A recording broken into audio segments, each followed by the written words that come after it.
పిల్లల్ని ఇంట్లో బాగానే చదివిస్తాం, వాళ్ళు కూడా మనం చెప్పినవన్నీ బాగానే చదువుతున్నారు, బాగానే గుర్తుంటుంది, ఎగ్జామ్ కూడా బాగానే రాయాలి అని పేరెంట్స్ మనం అనుకుంటూ ఉంటాం.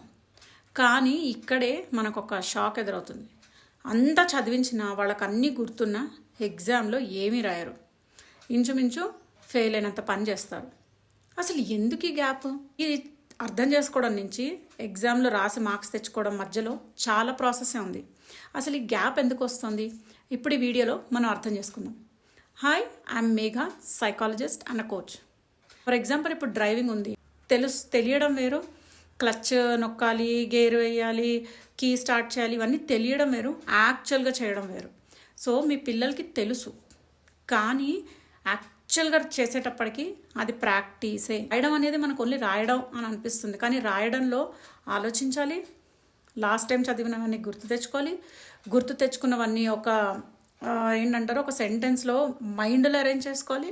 ఆ మైండ్లో అరేంజ్ చేసుకున్నది పేపర్ మీద రాయాలి. చాలామంది ఫస్ట్ క్లాస్లోనే 90 రావాలి, లేదు, వాళ్ళు ఇంకా పడి నేర్చుకునే స్టేజ్ అది.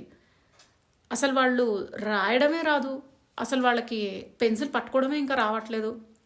నేను కూడా ప్రీ ప్రైమరీలో టీచర్గా చేశాను.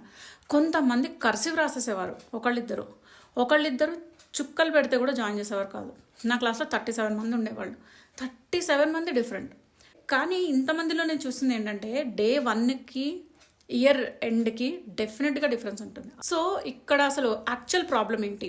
మోటార్ స్కిల్సా? అయితే వాళ్ళకి clay, different sizes of crayons, ఒకసారి పెద్దది, ఒకసారి చిన్నది, ఒకసారి సన్నది, ఇలా ఇచ్చి వాళ్ళ మోటార్ స్కిల్స్ ప్రాక్టీస్ చేయించండి, రోజుకి 2 లైన్లు రాయించండి. అలా అని తిడుతూ స్ట్రిక్ట్గా కాదు, వీక్లీ ఒక 4-5 డేస్ కూర్చోపెట్టి 2 లైన్స్ రాయించండి. అలాగే సపోజ్ వాళ్ళకి లాంగ్వేజ్ సెంటెన్స్ ఫార్మేషన్ ప్రాబ్లం అయితే అప్పచెప్పించుకోండి, ఈ సెంటెన్స్ మళ్ళీ చెప్పు, ఇలా. ఒక్కొక్కసారి హిందీ ప్రాబ్లం అవుతుంది, చాలామంది తెలుగు వాళ్ళకి హిందీ కానీ ఇంగ్లీష్ కానీ, ఎందుకంటే ఇంట్లో ఎక్కువ తెలుగు మాట్లాడతాం కాబట్టి. సో లాంగ్వేజ్ రాకపోవడం అనేది ఆబ్వియస్. ఇప్పుడు మీకు చైనీస్లో ఎగ్జామ్ రాయమంటే మనం రాస్తామా? రాయం కదా. సేమ్ వాళ్ళకు కూడా, ఎందుకంటే 3-4 ఏళ్ళుగా వాళ్ళు ఇంట్లో తెలుగు ఒకటే విన్నారు కాబట్టి.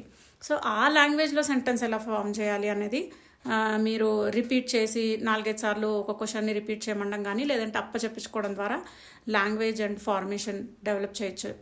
అలాగే వాళ్ళకి అసలు ఎగ్జామ్ ఫియర్ అనుకోండి, అసలు ఎగ్జామ్లోకి వెళ్ళగానే ఖాళీ అయిపోయి టెన్షన్ వల్ల రాయట్లేదు అనుకోండి, అప్పుడు వాళ్ళకి చెప్పండి, నీకు వచ్చని నాకు తెలుసు కాబట్టి ఎగ్జామ్ గురించి భయపడకు, నీ మార్క్స్ నువ్వు ఫెయిల్ అయ్యేవన్నీ నేను చూడను కాబట్టి నువ్వు భయపడాల్సిన అవసరం లేదు, ఎగ్జామ్ ఫియర్ పెట్టుకోకు అని వాళ్ళని సపోర్ట్ చేయండి. ఒక్కొక్కళ్ళు ఒక్కొక్కలా ఉంటారు. అయితే కానీ 4th, 5th వచ్చేటప్పటికి అందరికీ వచ్చేస్తుంది, అందులో భయపడాల్సిందేం లేదు.